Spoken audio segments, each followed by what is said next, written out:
Now that we're in the Christmas season, would you like to tell your children, your grandchildren, your nieces, your nephews, or even a Sunday school class the real story of Christmas? It's here, and It Happened in Bethlehem, written by Brenda, Carroll, Jarvis. It's available on Amazon. I'm going to read for you Chapter 1, Asher's Plea. Asher was up early. The sun had just passed the horizon, and he'd run out the door, watching the pathway for his grandfather to return home. Asher had been begging his grandfather, he called him Saba, which is grandfather in Hebrew, for months to go with him to watch over the sheep in the fields through the night. Saba would tell him that he was not old enough, or that he couldn't take Asher home if he changed his mind or wanted to go back home. Later, when Asher and Saba were at the table in the morning, his grandmother, he called her Safta, grandmother in Hebrew, had given him another honey cake, and then she said, "Asher, you're growing. That's your third honey cake this morning." "See, Saba, I am getting bigger. Can I please go with you tonight to help with the sheep?" Asher said to him with pleading eyes.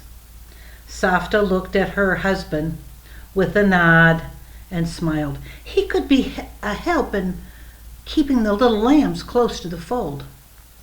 Saba sat silently for a moment, then responded, "Asher, if I let you go with me, you have to take your heavy robe. It gets cold at night." Asher said quickly, "I will, Saba. I'll get it right now." And he started to get up. "Wait, I wasn't done, Asher. If you change your mind, I will not bring you back. Do you understand?" Saba said firmly. "I won't change my mind, Saba. I promise," Asher said. "Wait, listen, Asher. I wasn't done." Saba began again. "You must obey me the first time I tell you something. You can't ask me why. There are many dangers out there, and I must know you will listen and obey. It is to keep you safe. Do you understand?" Saba said, looking at him with a little worry in his face. "I promise, Saba," Asher said with a smile. Saba explained to him that he had to sleep for a while, and they would leave at sundown. Saba got up and went to his room to rest. For the rest of the day, Asher was excited that he was finally going with Saba to the field and watch over the sheep. Safta checked the heavy robe that Asher would need. She mended some seams on the sleeve. Later, she prepared a bundle for them that had food and another blanket. About midday, Asher waited at the table for his fruit, cheese, and bread. Safta said, smiling, "Are you hungry again?" Asher said to her with a smile, "You told me I was growing." While Asher was eating the plate of food, Safta reminded him, You understand, going with Saba, you are going to learn and work. It's not playtime. That's why he has waited until now to take you." Popping a few grapes in his mouth, he looked at Safta and said, "I know I'm going to be a helper to Saba. He's going to show me how to be a shepherd." "But Safta, I have a problem. I don't have a shepherd's stick. How am I going to help?" Asher asked with a worried look on his face. Safta, trying to hide her smile, said, "I think that Saba will know what to do." For the rest of the afternoon, Asher was constantly going outside to check where the sun was in the sky, waiting for sundown.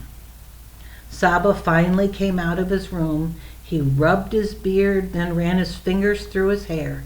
Asher came running up to him asking, "Is it time to go? Is it time to leave, Saba?" Safta gave Asher a quick look that said without a word for Asher to quiet down. He immediately sat at the table, knowing that he needed to control himself. Safta smiled at Asher, then handed him a dreidel to play with while he waited to leave. Saba was at the table drinking some warm fruit water. He also had a plate of cheese and bread. Saba began to tell Asher that there would be a long walk into the hills outside of the village to the field where the sheep would be.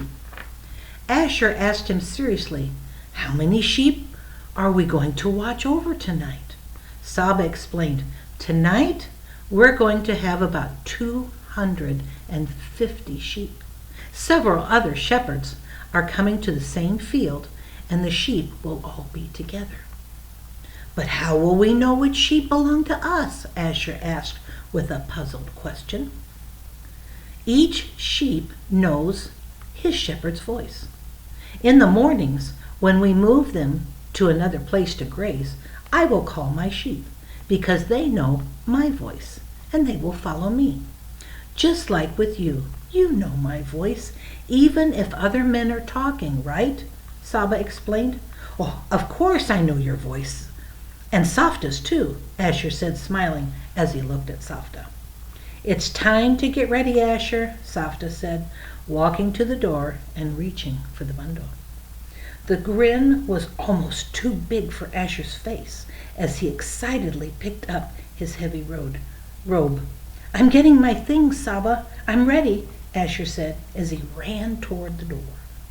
Soon Saba and Asher were walking to the field on the hills just outside of Bethlehem. As they made their way to the flock, Saba told Asher that he knew he would need a shepherd's stick, and he assured him that he would find just the right branch from an olive tree to make the perfect shepherd's stick for him.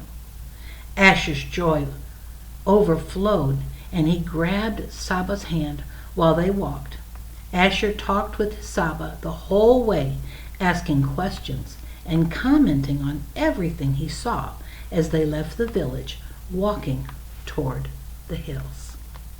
That's the end of chapter 1 of It Happened It Happened in Bethlehem, and it's available